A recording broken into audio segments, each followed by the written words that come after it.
बच्चों, अभी लॉकडाउन चल रहा है और ये एक ऐसा समय है जब आपके पास समय ही समय है। लेकिन जब कोई चीज़ ज़रूरत से ज़्यादा होती है तो उस चीज़ का ठीक से इस्तेमाल नहीं हो पाता। कहीं आपके साथ भी ऐसा ही तो कुछ नहीं हो रहा है? जो बच्चा इस समय पढ़ रहा होगा, इस समय का सही इस्तेमाल कर रहा होगा, वह बच्चा निश्चित ही बहुत आगे निकलेगा। बच्चों, इन दिनों में आपको कोई अपना एक लक्ष्य निर्धारित करना चाहिए और उसको टारगेट करके पूरा भी करना चाहिए।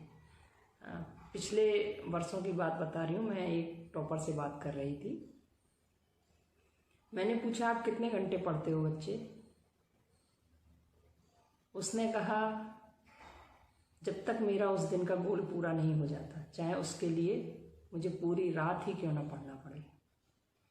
तो बच्चों, आपने जो गोल, जो टारगेट निर्धारित किया उस दिन का,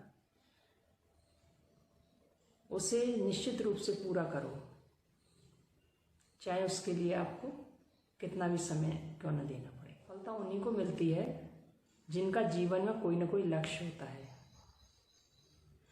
जो लोग लक्ष्य निर्धारित कर उस पर दृढ़ संकल्पित होकर कार्य करते हैं और लगातार कार्य करते रहते हैं, सफलता निश्चित ही उनके कदम चूमती है। एक वृत्तांत याद आ रहा है, मैं बताती हूँ। एक बार एक बच्चे ने ओलंपिक में स्वर्ण पदक जीता और दूसरे दिन कुछ पत्रकार उसका इंटरव्यू लेने गए। पत्रकार ने कहा, तुम तो रातों रात हीरो बन गए, इसके बारे में आप क्या कहेंगे? बच्चे ने कहा, वो रात बहुत लंबी थी। पत्रकार ने कहा, क्या था उस रात में? वो तो सामान्य रात की तरह थी, कल की रात। बच्चे ने कहा, आपने तो ये कल जाना कि मैंने ओलंपिक में स्वर्ण पदक जीता है, लेकिन मैंने इस पदक को जीतने के लिए 10 साल पहले से तैयारी करना शुरू कर दिया था। ये रात मेरे लिए 10 साल लंबी रात थी। तो बच्चों, हम किसी के जीवन की सफलता को देख के ये अनुमान लगाते हैं कि ये भाग्य से बन गया या अचानक इतने ऊपर पहुंच गया। ऐसा नहीं होता। हर एक की सफलता के पीछे बहुत बड़ा संघर्ष छिपा होता है।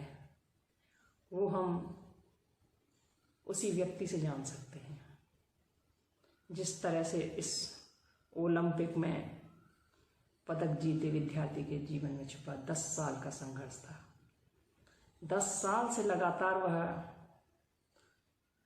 इस ओलंपिक में जीते पदक के लिए प्रयास कर रहा था। सभी बच्चों को एक ध्येय बनाना चाहिए और उसे पाने के लिए तब तक प्रयास करना चाहिए जब तक उसमें सफलता न मिल जाए। मुझे आशा है सभी बच्चे ऐसा करेंगे। धन्यवाद।